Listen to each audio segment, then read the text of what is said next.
To the Bearcats on the Prowl, your Cincinnati Bearcats weekly show. I am joining James Ernest and Mark Fightmaster tonight. I'm Mike Goodpaster from The Grueling Truth. And remember, The Grueling Truth is powered by Betting.net. Betting.net is your best bet for finding the online casino or sportsbook that's right for you. Make sure you check out Betting.net. All right, guys. I know we've all been around Cincinnati for a long time. Did you ever think, Mark, that you would see the Cincinnati Bearcats going to play for a college football championship? Mike, no. Honestly, no. I grew up in the 80s and knew the UC football teams of the 80s, but I will say at the beginning of the year, James and I talked quite a bit about the possibilities this year of being in there, because of the schedule. We thought the Indiana win was going to be a better win for them. Obviously, it wasn't, but that big Notre Dame win was huge, and so no, I didn't think it would happen. There was a possibility, but I thought that something was going to happen today that was going to keep them out of it. So, but no, it's a good thing. Yeah, because I remember 1984, they were actually Division One AA for 1 year, which I'd forgot about until I was talking to Rick Menner a couple weeks ago on our show. And I remember when we were younger, Mark, hell, there was people that thought there should be no program or it should be D3. Right, they thought it should go the way of Xavier's program, Yeah. just not be there. It was, it was almost embarrassing to say you were a UC football fan, so it's come a long way. I'm glad they didn't get rid of it. Now it's been a long time coming for this, and it's a good thing for the Bearcats and for the fans. Yeah, and James, you've covered the Bearcats for us for the last few years. Maybe even 5 or 6 years ago through, I think, the end of the rough Tommy Tuberville era. What Luke Fickell's done with this program and the culture he's brought to this program is, I think, unprecedented. I know Brian Kelly did a little bit of this, but what Luke Fickell's done, everybody keeps asking me, does this mean UC is going to be bad next year? And I'm like, no, you've got Evan Prater that'll step in for Desmond Ritter. Right. This is a team that is set up to be good for a long time, especially with the move to the Big 12. I agree. They're going to be good next year. However, the question is, are they going to be great like they are currently? And I don't think they can do that, but I think they'll do some solid things. Well, you're a Debbie Downer. I'll go back to talking to Mark. All right, so when the ratings came out today, I am still really happy that Oklahoma State lost yesterday because I still think they would have screwed the Bearcats in the end if Oklahoma State would have won. But are these rankings accurate, Mark? I don't know. I don't know, Mike, because they didn't want to see Alabama, Georgia again. It is the bottom line. The college football playoff didn't want Alabama, Georgia again in the first round. So was UC worthy of the number 3 over Georgia? It's possible, but in the end, it is what it is. We got to play the team we're scheduled. How about this though, Mark? I would ask you this: how could Georgia possibly be number 3 over Cincinnati? I look at this.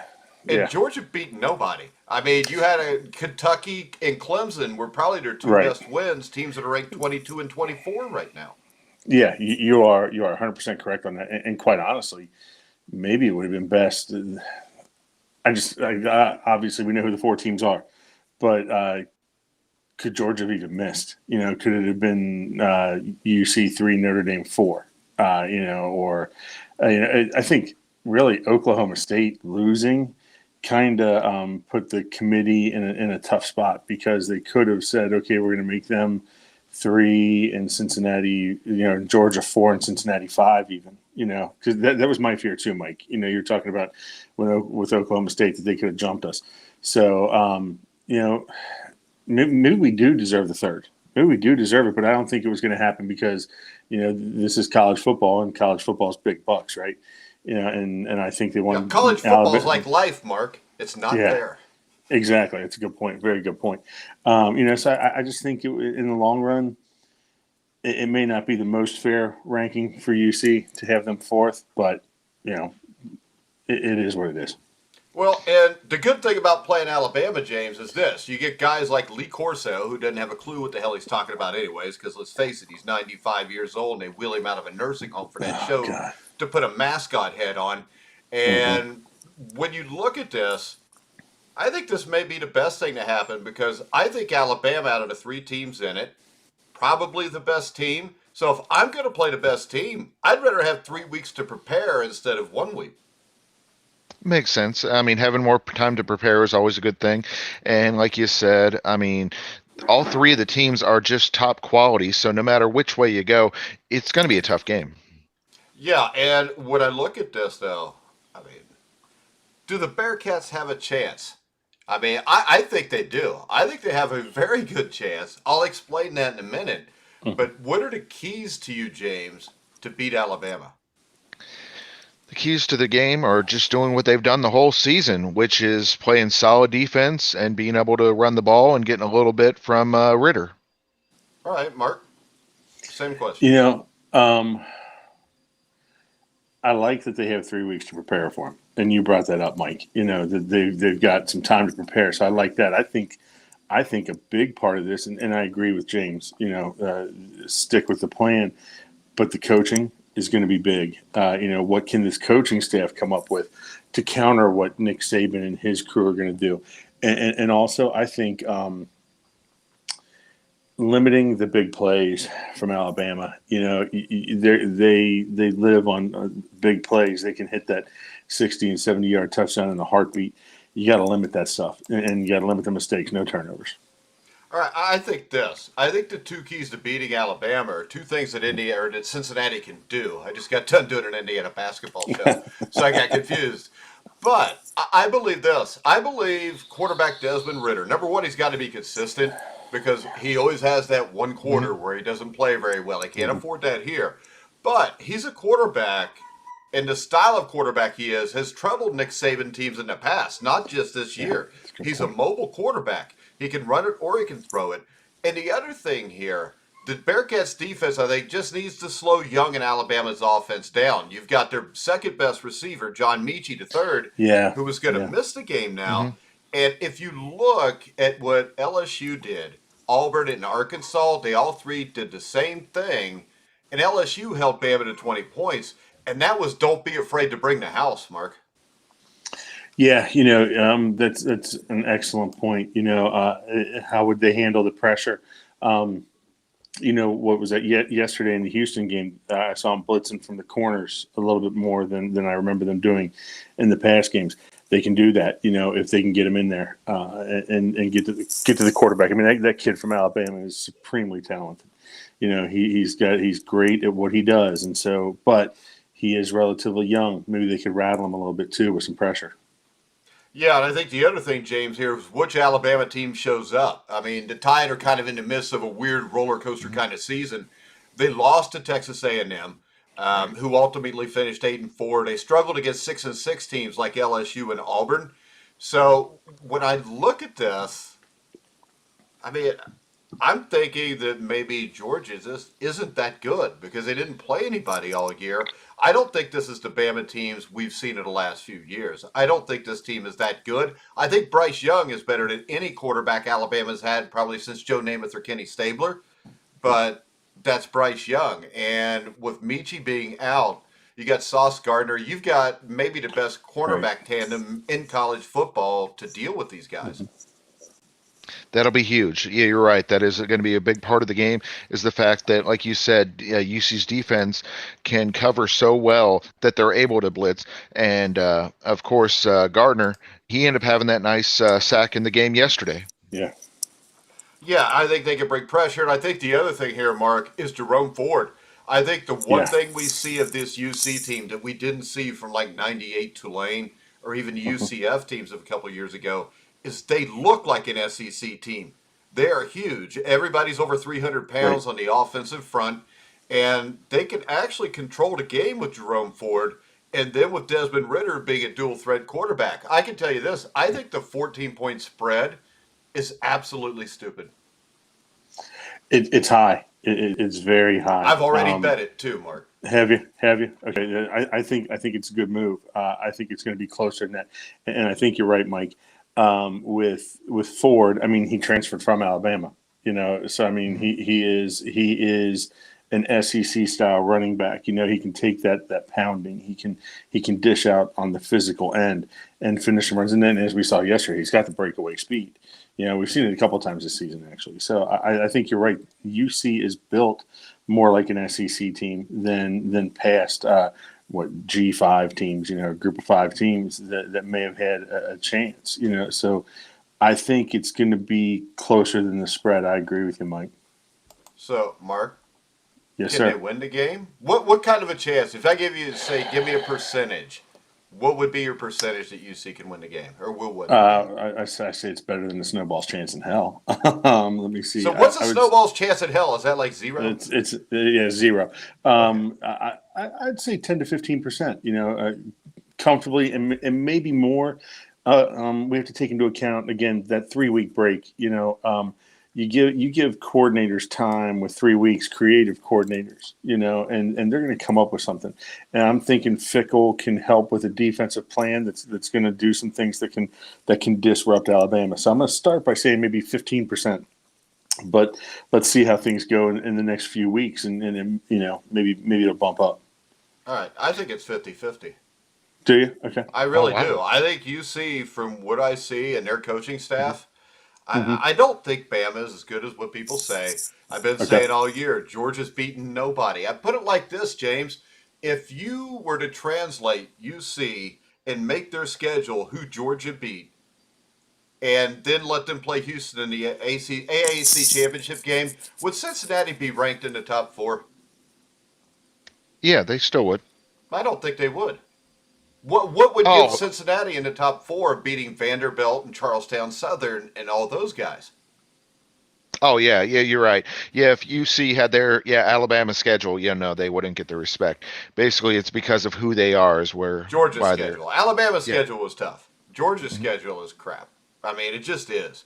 Yeah. I mean, when Kentucky is your best win, and it's not a basketball game, it's not really that big a deal. I mean. And I get tired of hearing this, and we're going to have to hear for the next week, Mark, how this is a complete mismatch. The game shouldn't even be played. And the fact is this. It's either that or you let Notre Dame get beat by 40 or Ohio State lose by 30 to them. Yeah, I mean, in reality, this is the best matchup that we could see for Alabama, other than maybe Michigan, but they weren't going to put Michigan 4, and that's 2 contrasting styles. But, Notre Dame and the college, what the CFB people had said that the coaching situation was going to be counted, but then they said it wasn't going to be counted into their ranking or whatever. So in reality, in my opinion, the only other team other than UC at 4 probably would have been Ohio State. But and this is coming from an Ohio State fan. I would give you this. I would go Baylor because they won the Big 12, and they had 3 wins in the top 15. Yeah, that's not a bad call. That's not a bad call either. But still, I think that UC is going to be the best matchup for Alabama. We know Georgia couldn't hang, so of the teams that they were thinking about putting in the 4 spot, UC is definitely the best matchup.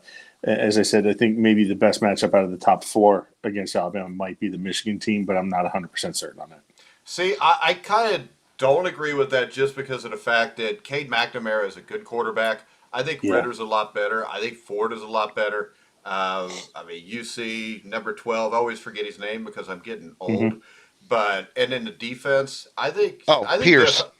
Pierce, Alex Pierce. And I think Michigan's going to handle Georgia. I don't think Michigan's going to have much trouble with them. I think people are going to be surprised there. And I think the people thinking this is going to be an all-SEC matchup, which I think is what ESPN would love, I don't think it's going to happen. And I would actually give Michigan a 75% chance of beating Georgia. Yeah, and Mike, you know me, we go way back.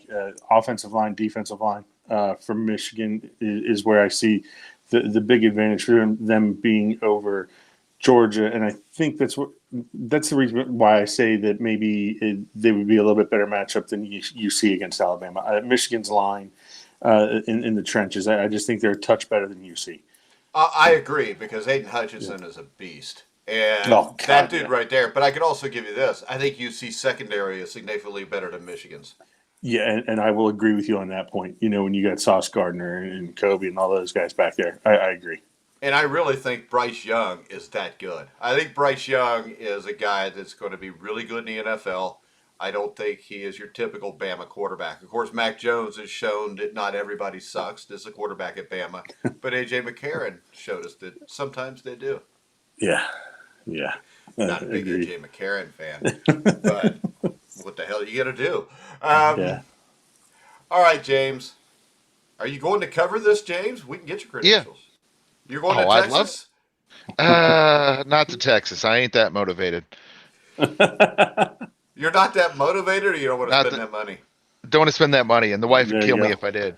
There you go. Now, the I don't. funny thing is that you mentioned because it's being in Texas.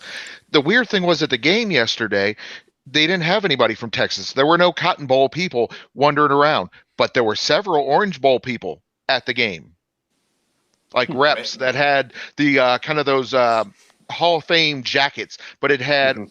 Orange Bowl on it. So I thought that was kind of odd that we ended up going to there instead of there. It just seemed kind of odd that there were no Cotton Bowl representatives. So, what was that atmosphere like in the stadium, James, before, during, and after the game? Amazing atmosphere. Obviously, one of the biggest games in UC football history. So, of course, the fans were riled up. I mean, it just was so electric.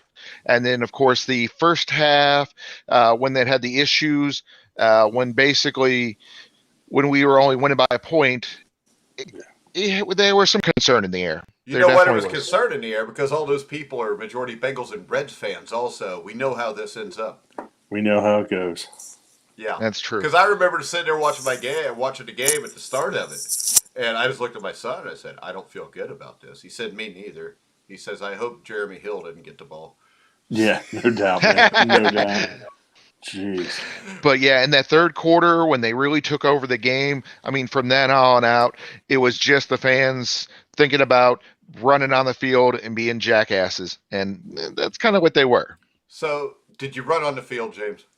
I didn't have to run on the field. I was already on the I know, field. but you ran in the middle of the field, didn't you, James? No, Okay. no, I stayed by one of those heaters. Oh my gosh, they got the best heaters on the sideline. It looks like an airplane engine. So yeah, I end up hanging out there and watching the fans and videotaping them run on the field and jump. As opposed to there are stairs we can walk down and go on the field. No, these knuckleheads were jumping over the barricades and hurting their ankles, and That's not fun unless you're risking death, right, Mark? You Yeah. remember being a teenager. Yeah. It was a long time ago, Mike. Long time ago. But yeah, I remember it. I don't remember being a teenager, Mark. I got you. How old are you now, Mark? 48, man. Damn, I'm a lot older than you. That's all right. You look better than me, though. I know. Aw. But I look better than most people, Mark, so it's okay. But it was very reminiscent of last year with University of Central Florida. Obviously, that was such a huge game for the program, and this was an even a bigger game for the program. And it just was so great to see the fan support. Everyone was wearing black. They were doing what they were supposed to, and just the lighters at the end of the game. I mean, it just had a really cool atmosphere. Was it lighters or cell phones? I thought it was Cell always phones. cell phones now. See, It's you can cell tell phones. James is up there too now in age. Yeah. Yeah, the lighters. You get the lighter out at the concert. James is going to Yeah. see Led Zeppelin. So, when I think of this, to me, the biggest win I've seen basically with UC, the biggest win was probably the game against Pitt at Pitt with the comeback. But Yeah, that was that was because cool. of the ramifications. Outside of that, the only other game that sticks out to me is 1983 when they upset the national champions Penn State 14-3 Yeah. at Happy Valley. Yeah, and I agree with you there, Mike. I think I would rank them. I would rank them that way. I'd rank them this game, the Pitt game, and then the Penn State game. I remember the Penn State game. We had no business being in that game, and ended up winning it. Yeah, but remember this: Penn State ended up falling on their face that year and going like 6-6 too. So. Right, they did. It was kind of an omen for the year, but But it doesn't matter. Cincinnati beats Penn State because I Yep. was at Indiana State. We beat Cincinnati in 1987 at the Hoosier Dome, 48-16, and we Wow. were a Division I AA team, and the crowd was like a good 400 or 500 people. Yeah. You haven't lived till you played in the Hoosier Dome in front of And- like 1,000 people. It was in front of friends and family, huh? Well, I mean, none of us really had any friends, you know me. I got you, man. But I yeah, got you. so it was all right. But all right, so we won't give predictions. We'll come back in a couple weeks, and my plan is, if you guys are good with it, maybe we'll have Rick Menor on to dissect the game and talk about it. Sweet. Yeah, that'd be great. Yeah. I haven't asked him yet, but he told me to come on whenever I want him to. So we'll set that up. And then you guys do the Bearcats Weekly show. What day are you going to do the show this week? And any topics outside of this topic? We're going to talk a little Bearcat basketball and Wes Miller. Oh, of course. Yeah, we definitely are going to cover the basketball. It's been going great so far this year. And then, yeah, we'll do the show on Tuesday like we normally do. Get it to you on Wednesday. All right, and I'll probably have it out on Thursday. So make sure you check out the UC Bearcats Bearcats on the Prowl show with James and Mark. Every approximately Thursday they'll talk, and you guys are going to go through the basketball season also, right? Weekly with the basketball team. Mm-hmm. Yep. Yeah, that's the plan. And then actually, I've had some really good basketball coverage on my other network, on my show that airs on a different network.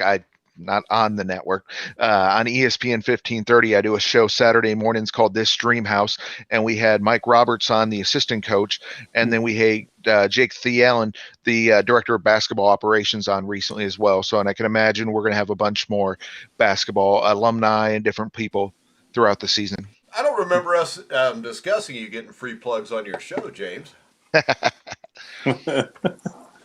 I'm just kidding, James. All right, guys, we're going to go ahead. We're going to wrap up this episode of the Bearcats on the Prowl. Remember to go check out betting.net. Betting.net finds the best promotions, offers, and bonus codes so you don't have to. Head over to their website now to take advantage of things like free bets and matching deposits at betting.now. And then we've got a free jersey giveaway on our Facebook page. So make sure you go there. That giveaway will go until December the 13th when it is given away. So make sure you check out the Facebook page. You can hear us on over 300 different outlets, including iHeartRadio, Spotify. Wherever you find podcasts, you'll find The Grueling Truth. So for now, for Mark Fightmaster, James Ernest, I'm Mike Goodpaster. You've been watching and listening to The Grueling Truth, where the legends speak.